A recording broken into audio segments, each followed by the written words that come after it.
Hello everyone and welcome to our first online lecture on national accounts.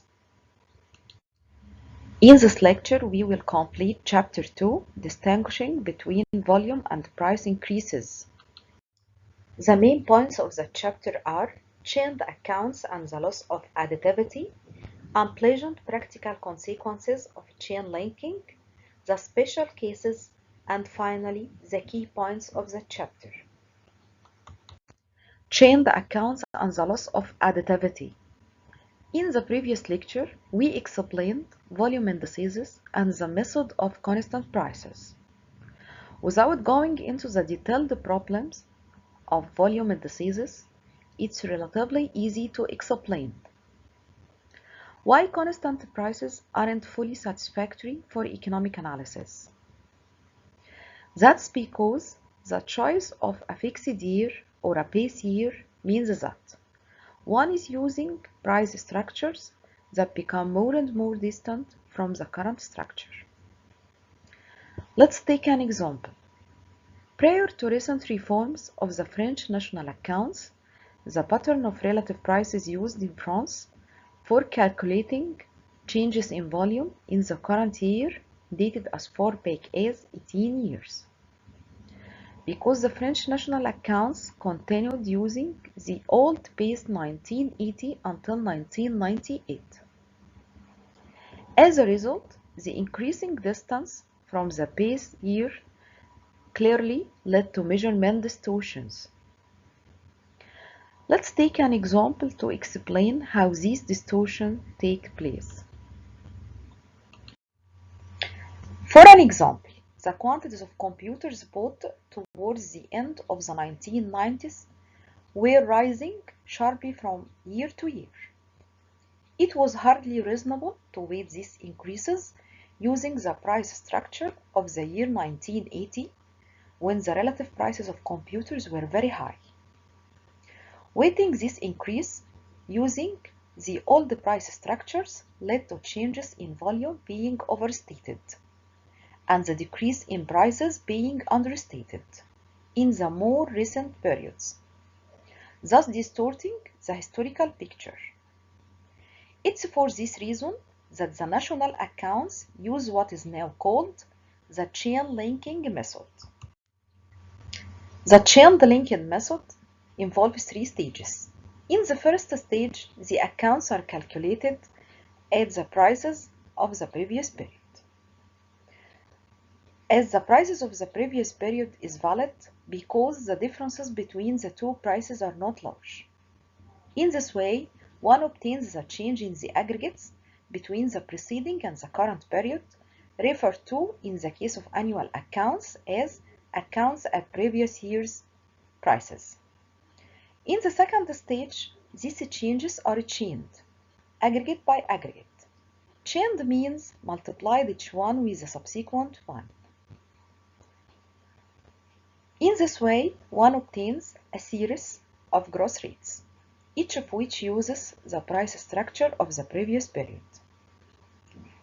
And finally, in the third stage, in order to provide volume series in levels, this series is multiplied by the value of the accounts at the current prices of the reference year. The reference year currently for many countries is the year 2000. Note that this reference year changes every 5 years. The advantage of the chain linking method is that the previous period's price structure is more relevant than the price structure of a fixed period or a base period. It can be shown, however, that in theory, an even better measure of volume changes is obtained when the average price structure of the previous and current period is used. Chained volumes using the previous year's structure are usually described as Lesper's chains, while indices that use the average of the previous and the current period are described as Fisher chains. The differences between the two are generally very small. The advantage of chained accounts compared with accounts at constant prices is that they avoid distortions arising from changes in the price structure over time and the overstatement discussed earlier. The great disadvantage of the chain linking method is that additivity of the chain linked volume levels is no longer possible. This is of fundamental importance. It's no longer possible to derive one aggregate in volume by taking a combination, sum or difference between other aggregates, also expressed in volume. For example, an item in a less detailed classification is not exactly equal to the sum of the corresponding items in a more detailed one. Unpleasant practical consequences of chain linking. Chain linking has now been adopted by nearly all Organization for Economic Cooperation and Development countries, both for annual and quarterly accounts. As explained above, it has a substantial advantage compared to the use of pricing in a fixed year because it gives more accurate aggregate volume growth rates. It has, however, a major practical drawback because given the loss in additivity in chain linking levels, users can't easily make simple calculations based on accounting identities, a situation that makes the life of macroeconomists quite miserable. In practice, economists regularly use totals, subtotals, or differences to make their economic model functions. The special cases.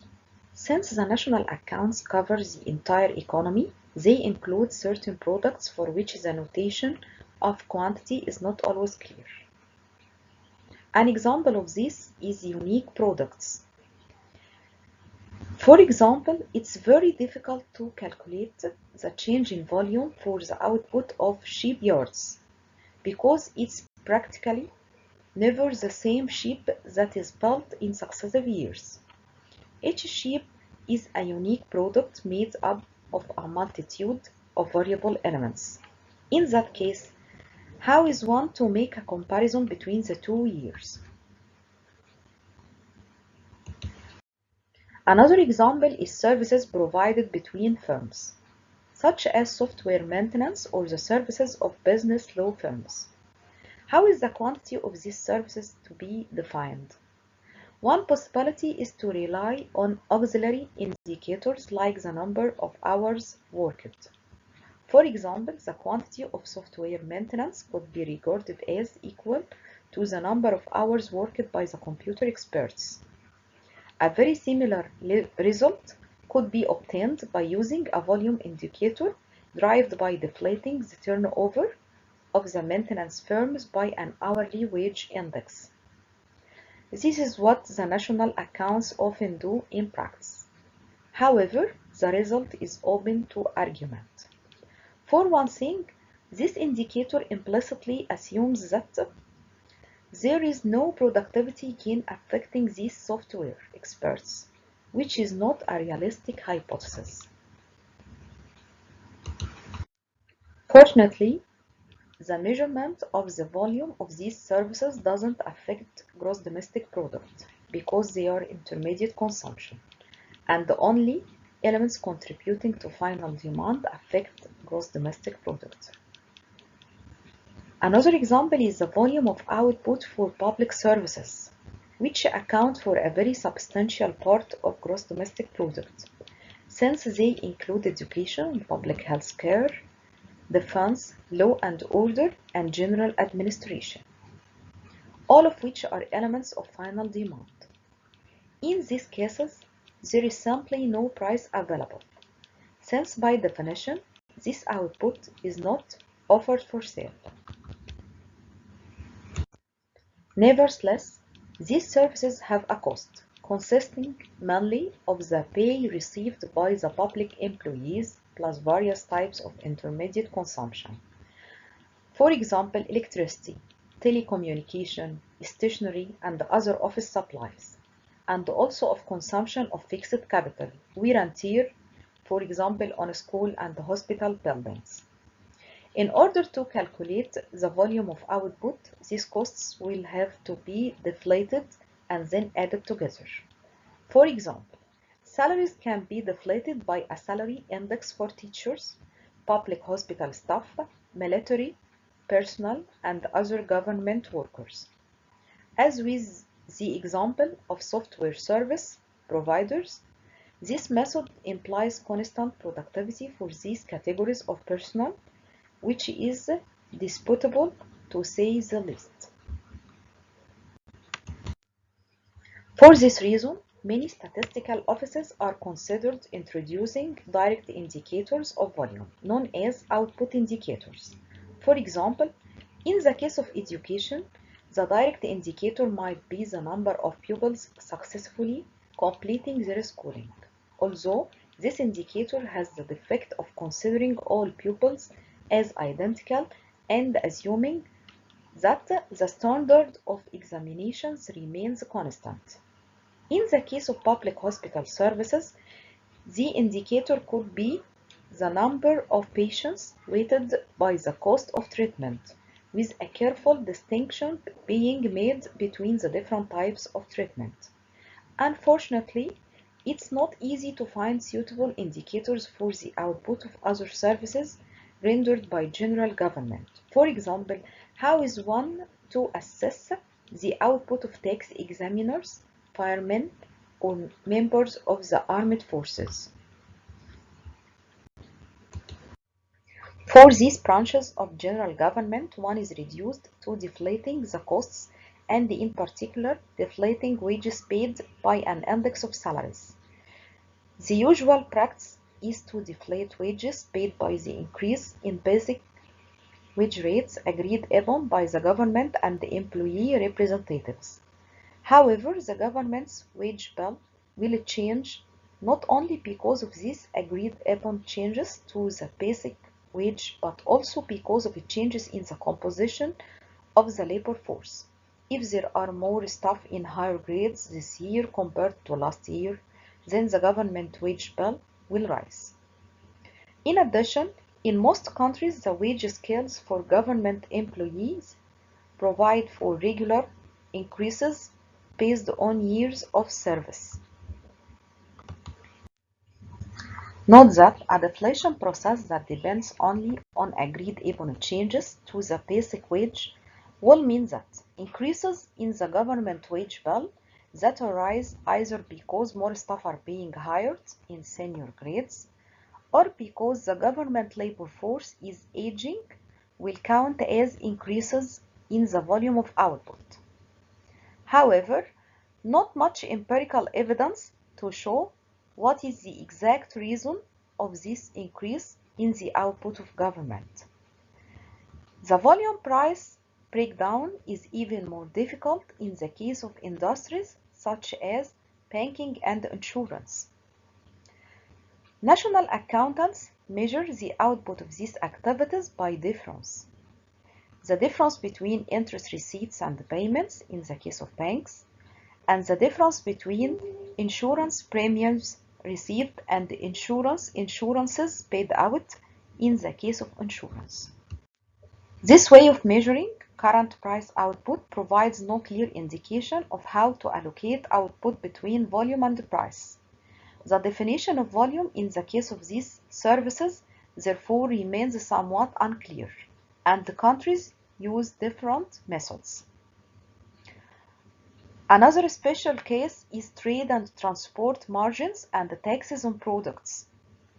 Many countries estimate their national accounts using what is known as supply and use balance, using the following equation: production plus imports plus trade and transport margins plus taxes on products minus subsidies on products equal intermediate consumption plus final usage.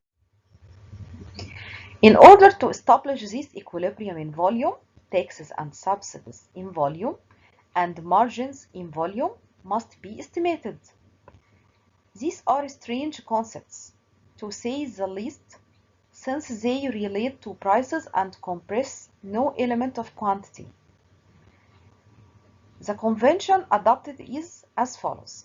The volumes are seen as equal to the tax or marginal tax rate of the base year, which is the previous year when using chain-linked list buyers, applied to the tax base of the current year, itself valued in volume terms. Exactly the same will be true of the subsidies and margins in volume at the basic level. National accountants attempted to present taxes and margins in volume and create price indices for taxes and margins only because they want to provide the same presentation for accounts in volume as for accounts at current prices. And finally, the key points of the chapter are: to compare gross rates, use only the volume series and not the current price series. Detailed volume indices in the national accounts are commonly derived by deflating figures at current prices using the appropriate price indices. For aggregating quantities, national accountants use a fixed price structure. The volumes obtained in this way are known as constant price accounts. The year corresponding to the fixed price structure is known as the base year. A change in volume is not the same thing as a change in quantity, since volume takes into account differences in quality and in the price levels of products. The list buyers volume index is the most widely used formula for calculating aggregated volume indices for national accounts. A list buyers volume index is a weighted average of changes in quantities weighted by the values at current prices in the base year. The cash price index is the most widely used formula for calculating aggregated price indices in the national accounts. The product of list buyers volume index and the cash price index is equal to the index of current prices. In most organizations for economic cooperation and development countries, the national accounts in volume are calculated at the prices of the previous year and then chained. The chained accounts use as weights the prices of the previous year and are therefore suitable for measuring changes in volume. Their drawback is their non-additivity. It's recommended that gross and contributions to gross figures be used to represent volume gross. Contributions to gross are additive when calculated from additive accounts.